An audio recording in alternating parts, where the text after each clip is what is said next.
رسول اللہ صلی اللہ علیہ وآلہ وسلم نے ارشاد فرمایا، بندہ اپنے رب کے سب سے زیادہ قریب اس حالت میں ہوتا ہے جب وہ سجدے میں ہو، لہٰذا اس میں کثرت سے دعا کرو۔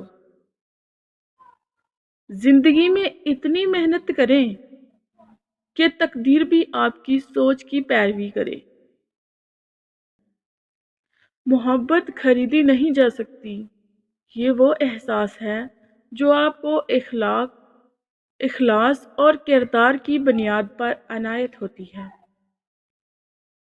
جھوٹے انسان کی اونچی آواز سچے انسان کو خاموش کر دیتی ہے، لیکن سچے انسان کی خاموشی جھوٹے انسان کی بنیاد ہلا دیتی ہے۔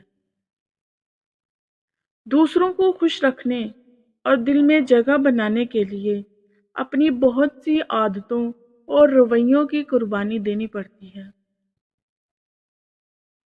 اخلاق ایسی چیز ہے جس کی کوئی قیمت نہیں دینی پڑتی، مگر اس سے ہر انسان خریدا جا سکتا ہے۔ جس کا دل بڑا ہو انہیں درد بھی بڑے ملتے ہیں۔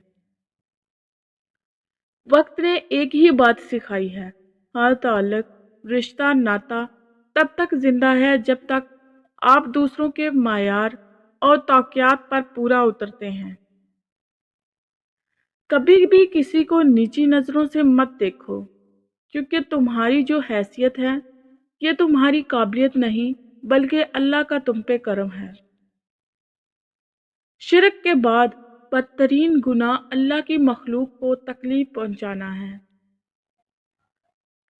خاموش ہو جانا اور کچھ نہ کہنے کا مطلب یہ ہرگز نہیں ہوتا کہ اس کے پاس کہنے کو کچھ نہیں ہے، بلکہ اس کا مطلب ہوتا ہے کہ آپ میں وہ سچ سننے کی ہمت نہیں ہے۔ لفظوں کے دانت نہیں ہوتے مگر یہ کاٹ لیتے ہیں۔ صبر رکھو، ہر چیز آسان ہونے سے پہلے مشکل ہوتی ہے۔ تنہا رہنے میں ایک طاقت ہوتی ہے جسے بہت کم لوگ سنبھال سکتے ہیں۔ اصل محبت نکاح کے بعد ہوتی ہے۔ اکیلا ضرور چلتا ہوں جناب، پر کسی کے پیچھے نہیں۔ سر جھکانے سے نمازیں ادا نہیں ہوتی، دل جھکانا پڑتا ہے عبادت کے لیے۔ تھک کر بیٹھا ہوں، ہار کر نہیں، صرف بازی ہاتھ سے نکلی ہے، زندگی نہیں۔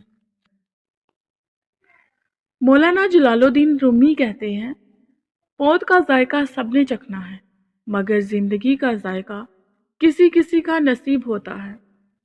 اپنی زندگی میں ہر کسی کو اہمیت دو، جو اچھا ہوگا خوشی دے گا اور جو برا ہوگا وہ سبق دے گا۔ سچ کے راستے پر چلنے کا یہ فائدہ ہوا کہ راستے میں کہیں بھیڑ نہ تھی۔ کنواں کھودنے والے کنویں میں جا گرتے ہیں، کوئی برا آدمی سزا پائے بغیر نہیں رہتا اور اچھائی جزا پائے بغیر نہیں رہتی۔ حق پر یقین رکھو اور باقی جو ہوتا ہے ہونے دو۔